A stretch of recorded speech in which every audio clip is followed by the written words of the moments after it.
इसके अंदर मैं आपको यकीनी तौर पे बता रहा हूं, मैं आपको दोबारा मिलूंगा इंशाल्लाह और मैं आपको बताऊंगा इसके अंदर पूरा केजरीवाल का हाथ है। अरविंद केजरीवाल इसको सपोर्ट कर रहे हैं, इनको खाना मुहैया करवा रहे हैं, इनको पैसे दे रहे हैं, इनको हर तरीके से संरक्षण दे रहे हैं।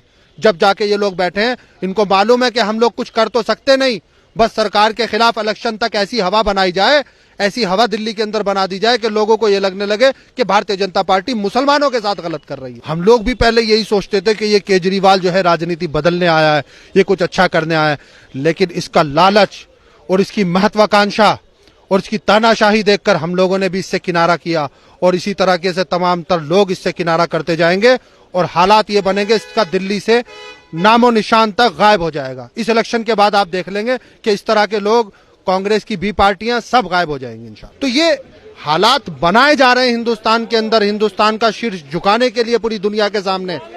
पूरी दुनिया के अंदर आप उठा के देखिए, ये मसला हिंदुस्तान का, पाकिस्तान का नहीं है, ये मजहब का भी नहीं है, ये इंसानियत का मसला है। आप मुखालफत नहीं करते अगर आपको दर्द लेके देखते, आप तो हिंदुस्तान के अंदर भारतीय जनता पार्टी का चेहरा देख के मुखालफत कर रहे हैं। आप उन बहनों का चेहरा देख के, उन बेटों का चेहरा देख के, जिन्होंने अपनी माँ के साथ जिना होते हुए अपनी आंखों से देखा है पाकिस्तान में, जिन्होंने अपनी बहन का जिना देखा है, जिन्होंने जुल्म सहे हैं, अगर आप उनका चेहरा देख के हुकूमत से बात करते तो आपको सीए से प्यार हो जाता, आपको एनआरसी आपको अच्छी लगने लगती, आप कहते कि हमारा रजिस्ट्रेशन होना चाहिए हिंदुस्तान के अंदर। कल को हमसे कोई पूछे आप कहाँ के हो, हम बताएं फख्र से कि हम हिंदुस्तानी हैं, हिंदुस्तान के रजिस्ट्रों में हमारा नाम है।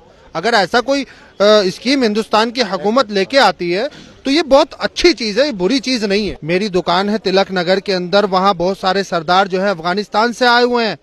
मैं मिला उन लोगों से, मैंने बिल्कुल रूबरू होकर उनसे गुफ्तगू की है, मुझे मालूम है उनका दर्द। अगर आप दर्द सुनेंगे तो आपको एहसास होगा ना।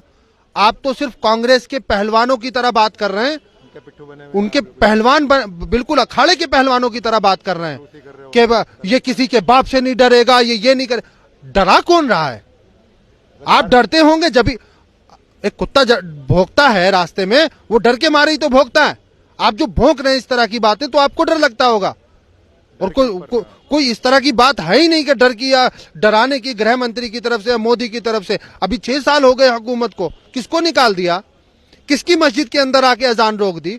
किसकी नमाज रोक दी? और हम तो हुकूमत के साथ उस वक्त तक खड़े रहेंगे, हिंदुस्तान की हुकूमत के साथ उस वक्त तक खड़े रहेंगे इंशाअल्लाह, जब तक हिंदुस्तान के नहीं पूरी दुनिया का सूरज गुरूब नहीं हो जाता।